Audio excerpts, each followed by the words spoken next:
जानते हो आगे क्या हुआ?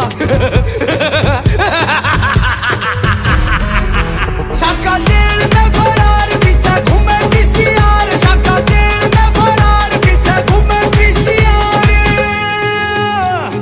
कि शाका मारा जा सकता है लेकिन जिंदा नहीं पकड़ा जा सकता।